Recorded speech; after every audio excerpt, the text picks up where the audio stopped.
explain questions. Alright, so when I ask you a question, I just need you to wait a couple seconds and then restate my question. Like I say, what is your name? Say my name is, and then do that. So it will just be you in the final video that's talking, and you won't hear me at all. Okay? Alright. Very good. So what is your name? My name is Sheree Krider. How long have you been medicating? That's a good question. I started smoking when I was 15 years old. As far as calling it medicating, I didn't learn about the medical aspects of cannabis until I was in about 32 years old. Really, not until a lot later than that. I was probably 40 years old before I really knew for sure. And then I realized how much that, yes, it had been a medicine to me at times that I didn't even realize it. So, Why did you start in the first place? why did I start? Pretty much because people around me was doing it. I was a teenager. How does it help you with your medical condition? And could you please go describe what your medical conditions are and how marijuana helps you? Okay, definitely marijuana helps me with chronic pain and anxiety, muscle spasms. I went through 5 surgeries. I have acute osteoporosis, arthritis. I've lost a lot of bone density, and I have a lot of chronic pain from that. I was supposed to have had back surgery, but I didn't have that done. Gosh, I have clinical depression, dysthymia, anxiety. I've been diagnosed with everything from borderline type 2 diabetes to adrenal disorders. So, thyroid disorders. I've had as many diagnoses as they have prescribed me different drugs for them. Okay, so. How does marijuana help you with your medical conditions? It helps me to maintain my daily life without just laying down and giving up and just going away.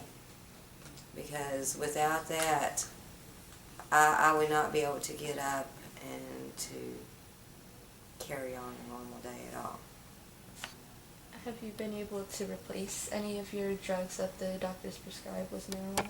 I have ended taking so many drugs that were prescribed to me that I would literally need to go back and pull my pharmacy records, which I could do, and show them to you. I was on everything from morphine to OxyContin, Soma, morphine patches at one time. Then they had me on methadone. And then when I came off the methadone, they got mad and wouldn't prescribe my Lortab, at which time they told me I could go to AA, and they might give me my Lortab back, but by the way, here's your prescription for methadone to get you through. And I handed it back to them, and I didn't go back to a pain. I went back to a couple of pain clinics, but I knew they wouldn't take me. I just did it to appease the doctor I was seeing at the time. What are some of the side effects of using marijuana? Well, it varies from person to person. For me personally, I don't think there's any real side effects other than what you would take care of as if you was using any kind of thing any kind of prescription or food or anything that can alter your mental senses if you're going to be driving or doing anything like that. You just have to know what your limitations are, and don't smoke too much and drive. Why did you decide to start using medical cannabis? Well, I was already using it. So I was using it basically from childhood, but didn't really realize the medical value of it and what was going into all this until later in life, a lot later in life. Does your doctor support your decision to use cannabis as a medication?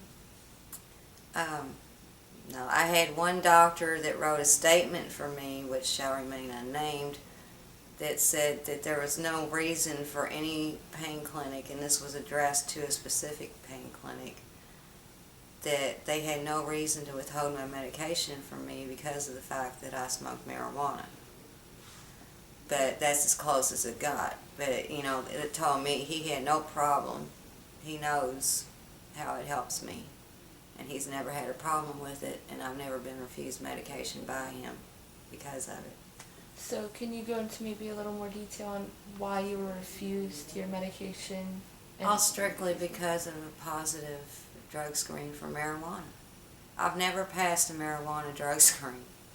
I've never came up positive for anything else that I wasn't supposed to be taking at the time, except marijuana, but every one of my tests were positive for marijuana.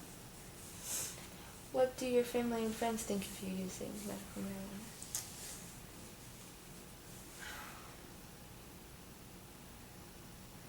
As far as my family and friends, the friends I most associate with now understand and know what's going on. They're more learned in the cannabis medicinal community. My family, they just like to smoke pot, basically, And I hollered at them and hollered at them and hollered at them for years about this stuff, and it didn't really, they just kind of don't pay too much attention to me. I mean, they know, they've learned a lot. I think they've learned a lot. And I think they've learned a lot that they'll use later on in life. They may not think about it much now, but I know from personal experience, when my father died, it was like all the knowledge that he had before me. Some of it came through me. And a lot of it had to do with hemp and cannabis marijuana. Why do you want medical cannabis legalized? Legalization is a three-way street. You want to legalize it, you want to end prohibition, or you just want to allow patients to have it. Because if you don't end the prohibition, in the long run, in the short run, it's good for patients. And that's why I pay attention to medical marijuana movement, because nobody wants to see somebody in a wheelchair taken to jail. Okay, that's just totally off the wall outrageous. But at the same time, the only way you're going to end the whole drug war is to end the prohibition. So that's, my personal preference would be in the prohibition. Are we going to get that right now? No, we're not. It's going to be, it would damn near take a civil war, if not a civil war, to actually end prohibition. Why do you think marijuana has been made illegal for over half a century? Oh, undoubtedly, there's been a lot of lies told. A lot of lies that go very, very deep, far and wide. And anybody that wants to Google marijuana and do a little bit of reading, you don't even have to read the whole thing. Just scan through the information, and if you can't figure it out, then you don't want to know. Do you participate in any form of activism? Well, right now I have, mainly what I do is pass along the news of what's happening with the cannabis and hemp issues through blogs and websites. I was former VP of the U.S. Marijuana Party, and I resigned that position but still hold it interimly. Right now I'm focusing, I really resigned it for personal reasons and to promote Kentucky, because the U.S. Marijuana Party is a one-party platform, and Kentucky's not a one-party state, or one-platform state, I should say. There's so many things going on here, I can't just talk about marijuana and not talk about something about the other things that are happening here too. But I basically run the Kentucky Marijuana Party at WordPress blog right now. How do you medicate?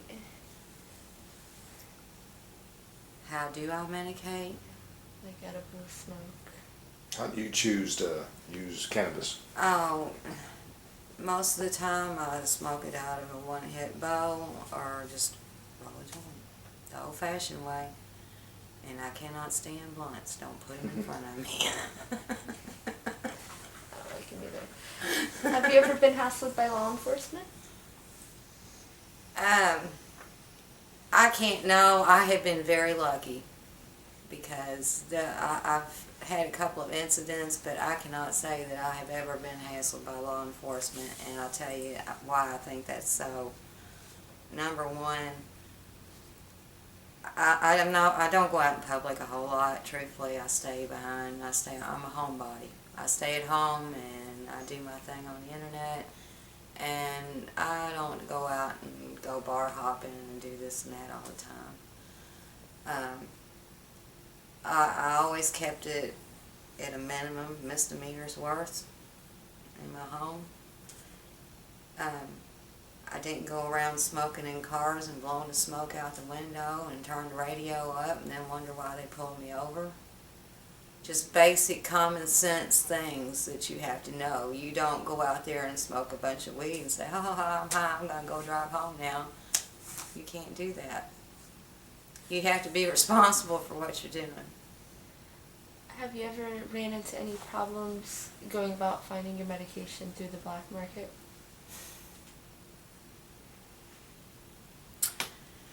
Other than the fact of not being able to find what I needed at the quantity or quality or price, not really. Ever have to deal with it, mean people or people that make you scared or nervous? I've never had a really bad experience, I can say, honestly, because I was careful. I had to know, I didn't just go to anybody. I didn't go drive down the street and flag somebody down on the corner. So. And did you know Gatewood, and how do you feel about the bill? I love Gatewood Galbraith. I love that man. Gosh, I don't know where to even start. He's the best civil rights activist Kentucky ever had. God bless him. The Gatewood Galbraith Medical Marijuana Act, how do I feel about it? Only good can come of it. I may be an anti-prohibitionist and I may fight for what I want, but you can only take baby steps. So, yeah, do what I have to do to get these patients, these people, out of law enforcement's hands. Definitely. And then, but still work toward anti-prohibitionism in order to win this war, because that's what it is. It's a war. How do you feel the future of the cannabis movement in Kentucky is going to go without Gatewood being here to support anymore? Honestly, at first I was pretty worried about it, but I'm glad that Senator Clark has stepped up and did what he did, and I have to commend everybody and I have to mention the Kentucky Hemp Coalition too. They're fighting for hemp in Kentucky. So all of a sudden now it popped up. It's just, and I know everybody's probably said this and heard this, but it was a shame that it had to wait until after Gatewood was gone. Because he may be seeing it now, but I surely wish he had been here to be in the middle of it. But, oh sure, I'll support anything that's going to protect anybody from law enforcement. Especially when it comes to cannabis. Any fond memories of Gatewood you'd like to share with us? My birthday, May 2nd, Derby Day, 2009. And I had bought my copy of The Last Free Man in America. And I took it down there to Lexington. And he comes walking out with this big stack of books and said, "Here, you have to sign my book. I paid for mine." And he autographed that book and gave me a couple of more to hand out. So, and that was the first time I met him and really talked to him. And he just I just basically tried to follow everything the man did. If I could have done it, I would have been like a groupie, and I would have been in my car following him everywhere he went. And in his campaign, I would have been there. But I was so limited with funds and ways and means that I just simply cannot do it. So the only thing I can do is sit on the internet and post that information that I can find and try to spread it out there so somebody sees it that maybe don't know what going on, and they might pick up on that. Because when I first started out, there was a Kentucky marijuana party before me a long time ago, but nobody really recognized it at all. And then I went into the U.S. Marijuana of Kentucky party, and I started that in the latter part of 2005. And it wasn't until now, I mean, I'd say about 2 years ago, 3 years ago, people started popping up here and there. But until then, I felt like I was the only one out there. It was me, and there was a few other people out there, but they weren't active on the internet. They were active activists, but they weren't much active on the internet. So, but it's starting to bloom. So what would you like to say to people who are maybe a bit still on the fence about publicly coming out and supporting something as controversial as cannabis legalization? Say what you believe in. I mean, do the research for yourself. Make your own decision. Nobody else can make your decision for you. You may not like cannabis. It may make you feel funny, just like morphine might make somebody else feel funny. And they might, I heard on a program, where was I listening? I can't remember now. But anyway, any given drug that's prescribed or gotten any other way is only good for about 25% of the population. So I don't know what the percentages are of people, of the total population that smoke marijuana, but chances are it's not over 25% of the entire population. Okay, so it's not going to be everybody's drug, just like,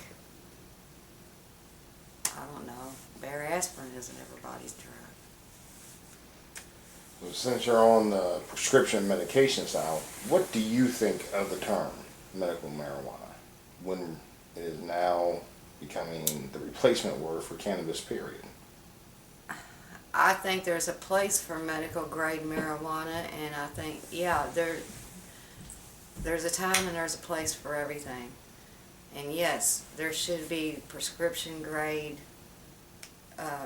marijuana, cannabis available for patients in need, because there's so many different kinds. I mean, everybody knows Stephen DeAngelo, okay, in Harborside. He's the master at it. But it should be free to everyone. And it should be, the cannabis plant includes the hemp plant too. They're both one plant. It's just the way you grow them that changes one from cannabis to hemp. So that's why I'm an anti-prohibitionist. You got to take that law off of that plant.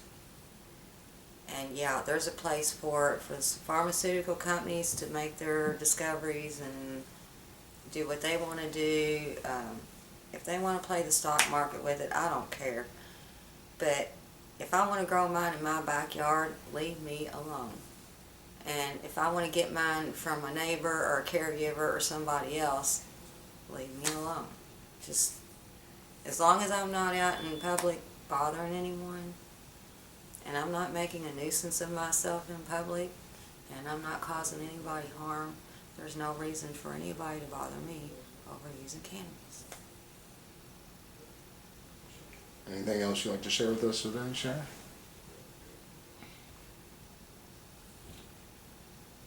I hope this war ends quick, and I hope it ends in the right way. I hope everybody wins. I really do. I think in the end it'll pan out. What we're going to have to go through to get there, who knows? That was great. Loved it. Did a very Thank good you. job. We're